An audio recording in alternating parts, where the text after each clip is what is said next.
Assalamualaikum warahmatullahi wabarakatuh. Alhamdulillah wassalatu wassalamu ala Rasulillah wa ala alihi wa sahbihi wa mawala la haula wala quwwata illa billah amma ba'du. Terus dikit.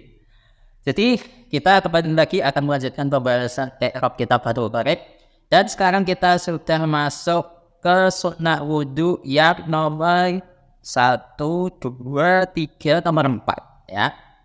Yaitu istinsyaq ya, menghirup air ke dalam hidung, bukan mulut. Ya, kita langsung saja untuk menerjemahkannya. A'udzubillahi minasyaitonir rajim. Bismillahirrahmanirrahim. Qala al-musannifu rahimahullah ta'ala wa nafa'ana bihi wa bi ulumihi wa bi ulumi sa'ir salihina wa bi ulumi masyayikhina fid dharaini amin ya rabbal alamin. Wal istinsyaqu. Nah, kemudian untuk sunnah wudu yang berikutnya adalah menghirup air ke dalam hidung. Nah, ini untuk syaratnya itu kalau di pondok saya itu dulu ibu ya dibaca. Cuman ketika ngaji kitab Fathul Bari itu waktunya itu subuh.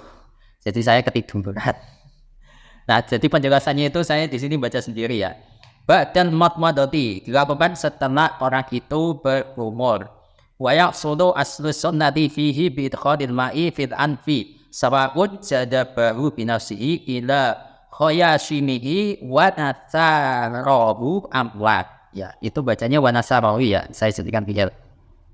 Nah, untuk seseorang itu bisa mendapatkan kesunahan di dalam istinsyaq itu dengan cara orang tersebut itu memasukkan air ke dalam hidung, baik orang tadi itu menghirup air tersebut dengan dirinya sendiri hingga khoyashim itu jamak dari khoyshum. Khoyshum itu rongga hidung. Jadi air itu dihirup sampai rongga hidung. Kemudian wanasarabu, orang itu menggebres, mengeluarkannya, gambarnya seperti itu. Ataupun tidak, alias airnya itu dihirup, tidak dikeluarkan, berarti memang dimasukkan ya. Fa'id aroda al-atmana nasarabu. Namun jikalau orang yang melaksanakan wudu itu menghendaki istinsyaq yang sempurna, maka hendaknya orang itu setelah menghirup air ke dalam rongga hidungnya itu kemudian dia mengeluarkannya ya, nasarabu, menggebreskannya kalau di pondok saya maknanya seperti itu. Itu untuk terjemahnya itu saja ya, karena kalau saya lanjutkan itu nanti pembahasannya akan semakin panjang ya. Insya Allah yang bagian selanjutnya kita lanjutkan di video berikutnya. Sekarang kita masuk ke analisis i'rabnya. Wal istinsyaqu, wawnya atau istinsyaq adalah maktuf. Untuk maktuf kalinya adalah lafaz madmadha. Istinsyaq ini masdar ya, dari istansyaqa yastansyiqu istinsyaqat ya. Kemudian ba'dan madmadhati menjadi dzaraf zaman. Waktunya dilakukan setelah berkumur. Ini juga sebenarnya bisa dijadikan dzaraf makan ya. Tempat seseorang itu, kalau diartikan tempat ayatnya kayak gimana, pokoknya itu letak di mana seseorang itu bisa melaksanakan istinsyaq itu tepatnya setelah orang itu berumur. Tapi yang lebih tepat itu memang dzaraf zaman ya. Ba'dal madmadati dzaraf di sini berupa idhofah, ba'da sebagai mudhof, al-madmadati sebagai mudhof ilaih. Ba'da adalah isim jamid ya, yang wajib diidhofahkan. Kemudian al-madmadha adalah masdar dari madmadha yumadmidu madmadhat. Kemudian wa yasudu, wawnya saya jadikan sebagai waw istinaf. Kemudian yasudu adalah fi'il mudhari' yang shahihul akhir, dibaca rafa dan rafanya menggunakan dhammah sebab fi'il mudhari' ini tidak kemasukan amil nasab ataupun amil jazam. Kemudian aslus sunnati menjadi fa'il dari yasulu, atau kalau di kitab-kitab i'rab yang menjadi fa'il lafaz aslunya saja, yang mudhof ilaihnya tidak berhitung ya. Di sini berupa idhofah, aslu sebagai mudhof, as-sunnati sebagai mudhof ilaih. Aslu itu isim jamid ya, saya maknai seperti maknai saya tentukan isim jamid saja. Karena kalau ditasrif bisa sih as-sholat nggak bisa ya, atau bisa ya. Silakan tulis di kolom komentar. Pokok isim jamid. Kemudian as-sunnati adalah isim jamid juga, tapi juga bisa disebut sebagai masdar ya, dari sanna yasunnu sunnatan. Kemudian fihi jar majrur atau di tempatnya huruf jar dan isim dhamir yang mahal jar. Fihi punya faedah dhafiyah, wa fihi isim dhamir yang mahal jar. Kemudian bi idkhalil ma'i Jar majrur lagi huruf jarnya ba, majrurnya adalah lafaz idkhali. Itu sekaligus mudhof, kemudian al-ma'i sebagai mudhof ilaih. Di sini untuk ba-nya, nah sama seperti kemarin ya. Kalau nggak salah, kalau saya ingat saya kemarin itu saya menempatkan bi'idkhalil ma'i, ba-nya punya faedah ilsaq ya. Kalau misalnya pendapat saya ba ini memiliki faedah ilsaq kurang cocok di hati kalian, silakan tulis saja di kolom komentar. Kemudian idkhal itu merupakan masdar dari adkhala yadkhilu, kemudian al-ma' adalah isim jamid. Kemudian fil anfi, jar majrur lagi huruf jarnya fi, majrurnya adalah lafaz al-anfi yang berupa isim jamid dan juga berupa isim mufrad, sehingga tanda jarnya menggunakan nasrah. Fi di sini punya faedah dzarfiyah. Nah, kalau ini memang dzaraf hakiki ya, dan menunjukkan keterangan tempat kan.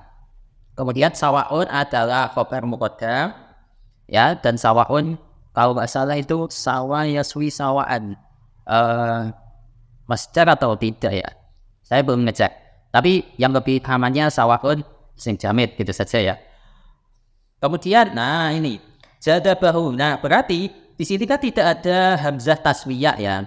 Tidak ada hamzah taswiyah, berarti untuk konteks kemarin yang ada rohu itu berarti ya ada roh yudiru, mengikuti wazan ala yufilu. Tapi kemarin saya sudah terlanjur bilang kalau saya itu pilih tim yang daro ya dulu, berarti hamzahnya itu kalimat tersendiri ya, hamzah taswiyah. Tapi di sini yang bagian istinsar itu membuktikan bahwa oh ternyata yang kemarin itu ada roh yudiru, mengikuti wazan ala yufilu. Buktinya di sini tidak ada hamzah taswiyahnya ya. Kalau mau konsisten ya berarti kemarin itu ya bisa saja saya ralat pendapat saya ya, itu namanya manusia, peralat pendapat nggak apa-apa lah. Jadabahu ini menjadi mubtada muakhar, tapi di sini belum berupa kalimat fi'il, berarti ini perlu ditakwil ke bentuk masdar. Nah ini takwilnya ini yang perlu pikir agak lama, jadi takwilnya saya lakukan ketika saya ngedit, ketika saya bikin video ini saya nggak mentakwil ya, karena nanti khawatir salah dan ada bagian yang kepotong. Sama seperti kemarin itu ada bagian yang saya potong supaya mengepaskan ya takwilan masdar gitu.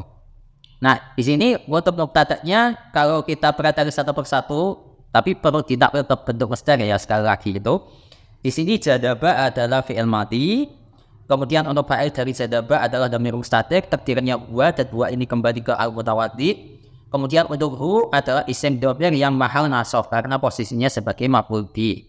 Kemudian binafsihi di sini jar majrur huruf jarnya ba, majrurnya adalah lafaz nafsihi yang berupa idhofah, tapi yang dijarkan sama ba itu nafsinya saja, lafaz nafsun. Sedangkan dia untuk hi itu dia jar karena posisinya sebagai mudhof ilaih. Tuh. Nah di sini baknya punya faedah ilsaq ya, sama ya ilsaq. Kemudian nafsi adalah isim mufrad sekaligus isim jamid, udhi isim dhamir mahal jar. Kemudian ila qayashimihi jar majrur lagi, huruf jarnya ila, majrurnya adalah lafaz qayashimi, itu majrurnya, sedangkan udhi itu mudhof ilaih ya. Ila punya faedah ittihaul ghaya. Kemudian qayashim adalah jamak taksir, dia pakai singgot mutahal jumuk, mengikuti wazan fa'ailu, insyaallah gitu ya, fa'ailu. Tuh, dia jamak dari lafaz khaishu, artinya rongga hidung, atau bisa juga diartikan insan. Insan alat bernapasnya ikat gitu. Kemudian untuk hinya isim dhamir ya mahal jar. Kemudian wa nasarabu, wawnya wa ataf, nasara adalah maktuf, untuk maktuf alihnya adalah lafaz jadaba. Atau kalau kalian mengikutkan dhamir nya berarti ya nasarabu itu adalah jumlah yang menjadi maktuf, untuk maktuf alihnya adalah jumlah jadabahu, seperti itu. Nasara fi'il madhi, fa'ilnya dhamir mustatir, takdirannya huwa, dan huwa ini kembali ke al-mutawaddi. Untuk hu dia isim dhamir yang mahal nasab karena posisinya sebagai maf'ul bih. Am merupakan huruf ataf, kemudian untuk la merupakan huruf nafi. Dan sekali lagi belum ada yang menjelaskan kepada saya kenapa kalau la itu ketika ditakdirkan itu berubah menjadi lam, kemudian setelah itu adalah fi'il mudhari. Ya tolong jelaskan kepada saya. Emang saya sengaja nggak tanya ke ustadz saya ya. Mungkin kapan-kapan kalau saya ingat saya tanyakan.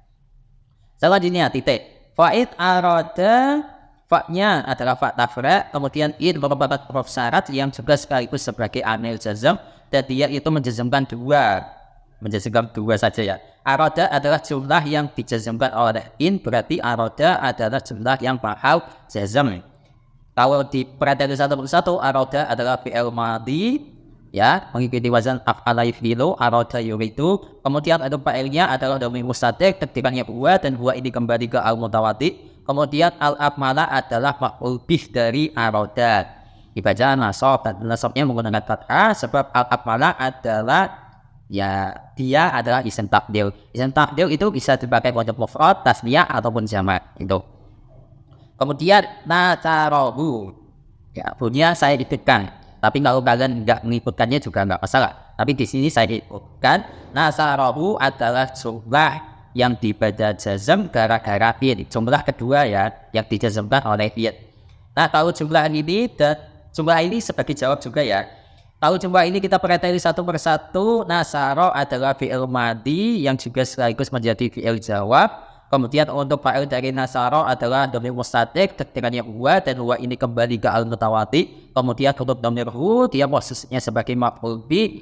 Nah, berarti hu ini fi mahalli nasbin, karena hukumnya maf'ul bih adalah nasab. Sekian dulu, wallahu a'lam bishawab. Semoga ini bermanfaat untuk kalian.